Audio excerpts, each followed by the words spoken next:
What is up, guys? I do hope you're well, and welcome to another episode of Entitled Parents. If you are new here, please consider hitting that like, that subscribe button, and maybe the notification bell. And let's get straight into it.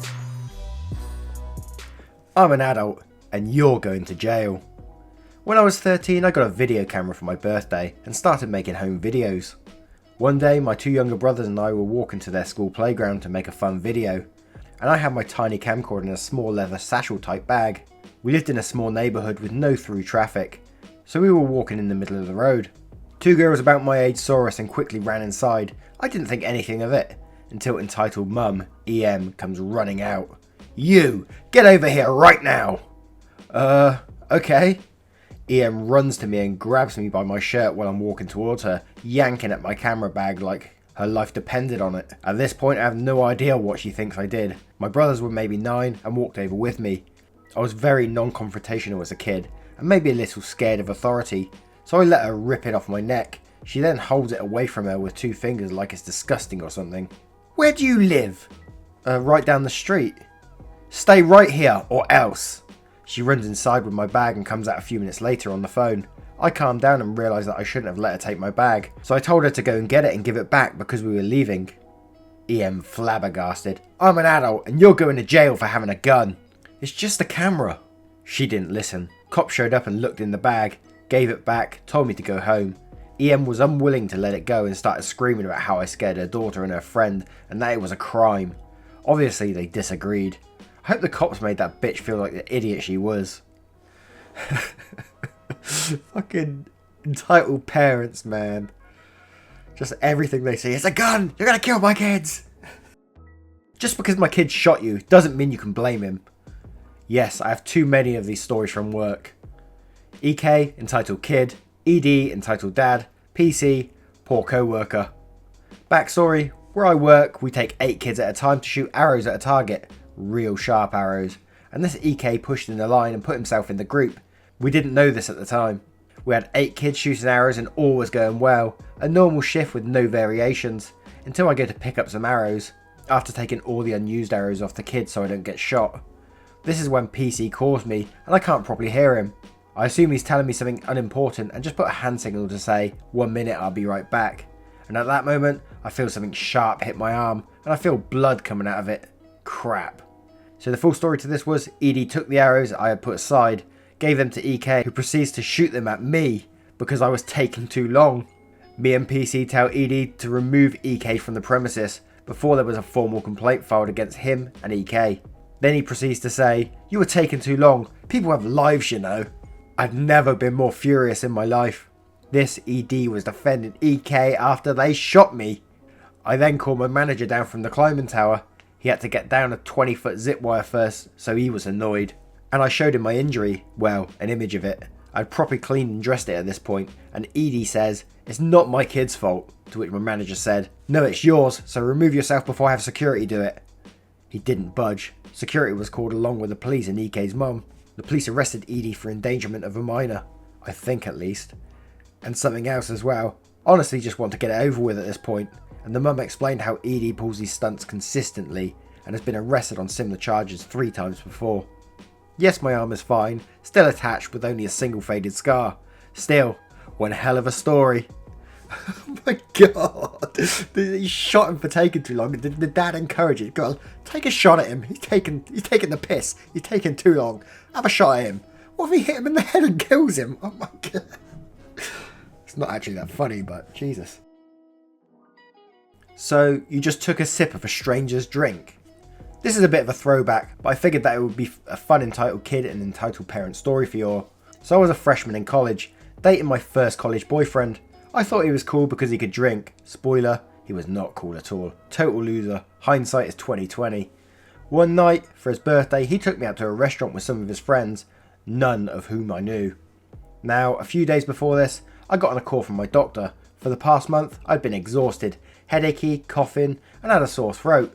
We finally figured out what was wrong, and I got a call in class telling me that I had acute mono. I think that's how you pronounce it, I don't even know what this is yet. So I should avoid any contact sports as not to burst my spleen. I told my boyfriend that because we had been kissing, but didn't exactly want to tell everyone I came into contact with because I had mono. Besides, I figured I wouldn't have to. Mono is spread through bodily fluids like saliva, and I wasn't planning on kissing anyone or sharing drinks. Come dinner, and we're all having fun. I'm chatting with some of his friends, declining to drink because I feel crap, and I wasn't allowed to at that time, and just having a pretty good time, all things considered. I get up and go to the bathroom, leaving my purse, food, and my soda with boyfriend at the table. When I came back, everything was quiet, and suddenly everyone was in a hurry to go. Everyone, that is, except our EK, a friend of my boyfriend's. I sit down as people start to leave, and then EK turns to me.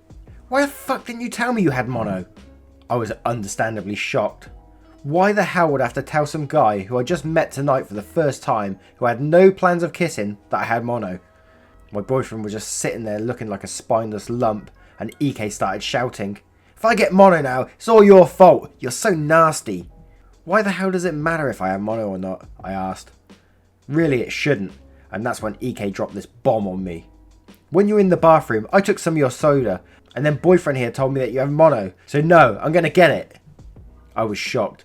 Boyfriend was still being a lump. "So let me get this straight," I said. "You decided it'd be a good idea to get some of a stranger's drink we just met tonight, a stranger's drink, without asking. Not only did you not ask, because if you had, I would have said no, but you waited until I was gone and you took some. And somehow it's my fault that you took some of my drink without asking." EK got very irate with me. Shouting a lot of nonsense about how if he got mono, it would ruin his theatre career for the semester. Joke's on him. I've heard him sing and he sucks. He claims to be a professional. Meanwhile, he has no training and tried to talk down to me. Someone who has formal vocal training since middle school. And how it's all my fault. I grabbed boyfriend and left at this point, but I was pretty pissed at him too. I reamed him in the car. Why did he just let EK take some of my drink when I left it in his care? When he knew I had mono? Why the hell would he let EK do that anyway, even if I wasn't sick? I knew right then I would never go out with him to a bar. I might as well drug my own drink with all the good he would do. Boyfriend gave me some mumbled BS about how EK just did it, and how he told him after the fact because, well, it'd be wrong not to. Besides, you did leave your drink there. I chewed him out the whole ride home for being so stupid. Told him that I hoped EK did get mono, and boyfriend should consider himself lucky that I didn't dump him on the spot. Wish I had. Fast forward about a month, I'd put the incident out of my mind. EK had been avoiding me, and boyfriend had dumped me under the guise of taking a break so he could go hook up with people at a party. I get a phone call at 7 AM on a Friday. One of the days when I only had evening classes. I pick up, confused, thinking that maybe this strange number is my doctor, or perhaps a cousin with a new phone. It wasn't. I'm greeted by EP, the parent of EK. Apparently, EK has been diagnosed with, you guessed it, mono, and his mother EP was demanding to know how he'd gotten it. She was very insistent that her son wasn't going around hooking up with college sluts. And she also demonstrated a total misunderstanding of mono. It isn't an STD, lady. EK had told her that I had, apparently, in all my wickedness, knowingly given some of my drink, intending to get him sick. I managed to sit through about 30 seconds of her screaming before I told her to fuck off. That her son was an idiot who'd taken an unattended drink without asking. So if he had mono, he damn well deserved it. And how the hell had she gotten my number? I then hung up on her, blocked her number, and later cornered EK to tell him that if I ever got a call from his mother harassing me again, I would have both their asses on a plate. He seemed to take me seriously. I was very pissed. And then let slip that EP had gotten a number from the now ex-boyfriend. Needless to say, I had words for him too. And as it turned out, a week later, he had given EP my number. He was diagnosed with mono too. Sweet karma. This girl sounds a bit of a badass, man. She confronts everyone. Fair play though, I like that. EP steals the ashes of a cremated child, knowingly. Trigger warning, obviously there's a human child remains in this story, as well as a resident of hell in the form of entitled father. This story will probably make you lose faith in humanity and or cry. I cried. So yeah, just to add to that, if you don't like this sort of stuff, tune out right now, guys, because I can tell this is going to be not very pleasant, but we're going to go with it anyway. So unlike many of my posts, this happened just yesterday, and excuse my use of slang, but I was shook. So much so that I couldn't write anything until today. I jumped right into it since my posts tend to be quite long. Sarge, boyfriend of 7 years, and I lived semi-near this big grassy park lake area. It's about 20 minutes away, and sometimes we drive there to get some air and take comrade to play with him or walk or whatever. We drove to get gas, and then on a whim, I asked to stay for a little while. The gas station was right up the small hill from a lake. We went to park and we went into the store to grab a couple of waters and some gum. As we were walking out past the gas pumps, I noticed a stuffed bear sitting on one of the trash can lids. It was purple and had a white heart with a basic design stitch to it. I picked it up because of how cute it looked. "Oh, look at this, hun." "Oh, someone lost their bear." As I picked it up, Comrade sniffed the air and then gently headbutted my leg. Excuse you, Comrade." "Let me see that." "Alright, I'm more of a stuffed bunny girl anyway." "No, I'm worried if there are drugs in there." "What?" Comrade kept headbutting Sarge and I guess he kept picking up a strange scent and it was trying to tell us. And also, it wasn't that hard to believe that someone planted the bear there. Sarge examined it and found out there was in fact something inside of it. From the back of the bear was a hidden zipper. Sarge opened it and pulled out a golden round box type thing. Something clicked for me and I realised that this was an urn and I was mortified. I explained it to Sarge, who didn't believe me at first, saying that no one would lose ashes of anyone. Sure enough, he screwed the cap open and there was a bag tied off with ashes inside. My stomach did knots and I saw Sarge's face fell too. Cast: Sarge, my boyfriend; Comrade, our dog, my service dog; M, manager of store; C, cashier of store; EF, entitled disgrace to parenthood, as well as father to 2 oblivious hellspawns; ED, entitled female offspring of Satan; ES, entitled male offspring of Satan; and me, yours truly. Our first thoughts were to find the owners of the bear. There was no doubt in my mind if they noticed the missing bear ashes, they would be thrown into panic and be doing anything they could to get it back. Sarge stayed where we found the bear and pulled out his phone, googling, trying to figure out if he should call the police or what. I went with Comrade and the bear into the store. Those of you who read my post know I have FAS, foreign accent syndrome, and that I tend to get different accents when I'm stressed or anxious. When I was talking to C, my voice was very squeaky and shifted constantly between low and high. He gave me a weird look but said, "Hi, yes, I have a situation. See, I found this bear outside and it turns to be one of those stuffed animals that has ashes inside, like a cremated baby or something. So it's really important and I don't know what to do to get a hold of the family or owner or..." By this time, C jumped to flag down M and I re-explained everything. They both looked really nervous. Manager wasn't sure if we should just turn in the bear for the store's safekeeping or if the police should be called. What ended up happening is the manager closed the shop, stood where C's post was and started making calls. C came out to see where Sarge was. C would wait there and see if anyone came back, frantically looking for the bear, while Sarge and I would go person to person down the hill to see if the owners were down there. Now usually all my mental disorders would cause me to go haywire and shut down. I was freaking out at this situation. I mean, someone just lost their baby. How devastating must that be? That's on top of the fact that a child passed away in the first place was enough to make me uneasy. Instead of going ballistic though, I literally said anxiety, paranoia, you guys need to fuck off for 5 minutes. I have to do this. I can't believe I was able to do that. I don't think I've ever been determined enough to override my mental crap, but that's how set I was on finding this family. Because I didn't have anxiety, Sarge and I split up. He took Comrade since I took the bear. We wanted Comrade to calm down with headbutting us, so we separated them and split up, but we were still within shouting distance of each other. I could easily see him and vice versa. We didn't take Comrade since he's my service dog. I don't know, I felt like I needed to make sure that the bear and all of his contents was safe personally. We searched going, "Is this your bear?" "No, it's fine, thanks." And moving on, we went family to family. Everyone who was in the park, we checked couples, everything. Now introducing Satan himself. I went under a tree where a man, EF, and 2 children, ED and ES, were having a picnic and playing with dolls' action figures. "Hi, does this bear belong to anyone here?" ED's face lit up at the bear. I guess she thought it looked very nice. EF replied, "Oh yeah, that's my girl's." I knew right away he was lying. It was between my gut feeling and the fact that this guy actually lost a person. He'd be more relieved and awed at getting it back, or frantic that it was even lost.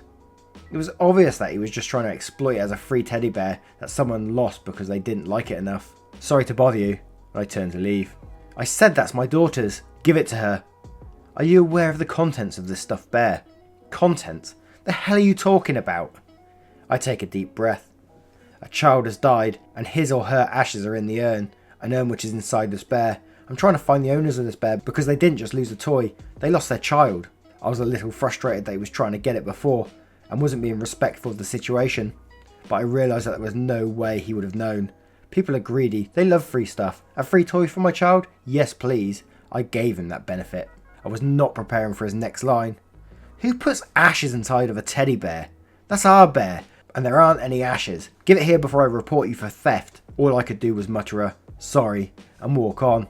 I kept going family to family, and I heard Edie wailing behind me. I could not feel sorry for her. We walked and hit every solo person, couple or family in the entire park. Sarge and I regrouped, exchanged a now what moment, and went back up the hill to the gas station. There was a small squad of police investigators. I don't know if this is the norm, since human remains don't really go off the grid very often, but that's what there was. M was talking to people, C was being interviewed, and we walk over with the bear in question. As per officer request, I showed him the bag of ashes embedded in the bear urn. Had Sarge do it actually, since I couldn't handle it. Once they recorded the things, they went to put it into custody, but I asked if I could hold on to it for safekeeping instead. They probably thought I was empathetic and had lost a child or fetus, or a youngster close to me before. I have not, so they let me hold on to it while I was kept an eye on by everyone. Lo and behold, here arrives the group of hellions from the bottom of the hill. Hey you! Oh, this guy. What? What is it? EF comes stomping over. You took our bear! That's not true, officers. I have you know that I reported this to the manager of the store far before I even brought it to you. That's documented, sir. That's my daughter in that bear. Yeah, that's my sister. I was livid and on the verge of tears at the same time. I don't feel it needs that much explanation. The fact that this guy understood the gravity of the situation and disregarded it anyway, as well as tell his son to say that. The kid was probably 9 or something, the girl around 6. There was a scream out between EF and 2 officers and I began to shake. I set the bear down on the lid of the nearby trash can. I did not want to stop holding it, but my nerves were fired up so badly, I turned away from the scene and Sarge is right by my side with Comrade. He strokes my hair and tells me soothing words, but then, over his shoulder, he shouts, "Hey!" I turned around, apparently ES scooped at the bear and ran back over to ED. He gave it to her and she squealed with delight. I was about to fucking blow a gasket. Steam was coming out my ears when Sarge gets upset, which is not often because he has a lot of patience. His Russian comes out. Oh, it comes out alright. He swears in Russian and then he speaks with his accent 10 times thicker than it usually is. Usually you can kind of barely tell that he has an accent. When he's upset, it's just like he stepped off a plane. One of the officers moves to take the bear back, but EF blocks him with his body. What are you going to do, huh? Take it from my hands? You touch me and I charge you for assault. Old Sarge and I were about to get charged for assault, but then a car speeds into the lot. A woman leaps from the car and runs towards all of us. Sarge, seeing Edie is distracted, takes the bear from her and grasps and hands it off to me. Edie gasps and is about to start shrieking, but I jog to meet the woman. I'll call her Juliet. Very delicately. I know this bear is priceless. I hold it out to her as we're near each other. As she takes it and brings it to her chest, she begins sobbing, head bowed, tears streaking her cheeks. I pull her in for a hug. It was the only thing I could think to do. Hug her and rub her back. I didn't notice right away, but I started crying a little too. The husband, I call him John, sprinted from the car as he parked and saw us hugging. He hugged us both. I pulled away a little bit, and it was just John and Juliet hugging each other, with a little bear, who I called Jasmine, in between them. EF began screaming racial slurs. John and Juliet were black, and growling about pressing charges against Sarge for harassment, assault and theft. Instead, he got tossed in the back of a cop car for theft and attempted theft, and I think maybe obstruction and causing disturbance. I don't know all the details. Sarge, Comrade and I stayed for a while with John and Juliet and Jasmine. The mother of the entitled children and wife of the entitled father was called and came to the scene to take the kids. When the cops told her what had happened, she was appalled. Get this, she was also a lawyer. I guess they were already having some marital problems, so she took her ring off and threw it in the distance. I hope you burn, EF, pathetic piece of shit. John and Juliet kept thanking us over and over. Apparently John had stopped for gas and set Jasmine on the lid and accidentally forgot about her, driving off. Figures. Since he kept crying and repeating, I'm so sorry, Juliet, while they were hugging. I told him the reason why this really hit home for me especially, and Sarge, is because Sarge and I are currently trying to get pregnant, and I just couldn't imagine losing a child. As bad as I want one, apparently they had Jasmine for a week before she died of SIDS. They were really sweet people, and we actually plan on having lunch with them next Friday. As for EF, hopefully that disgusting, disgraceful excuse for a human gets put away for a while. Oh my word. Where'd you even start with that, you know? Entitled parents try to get free stuff, and if someone comes up to them with a teddy and they say, oh yeah, that's ours, and take it. But the person actually told them like there's ashes inside, like ashes of a child. And then they still try and get it. How? And then they come up afterwards and say, no, that's my daughter in there. Oh, my word. There is really no hope for us when there's people like that in existence, is there? And especially that person's bringing up their own children. What are they? Oh. Hopefully the mother teaches them right from wrong, because that father is just a piece of shit, man. Jesus. Anyway, guys, thank you so much for joining me today. As always, it's really appreciated. Thank you so much. Take care. Goodbye.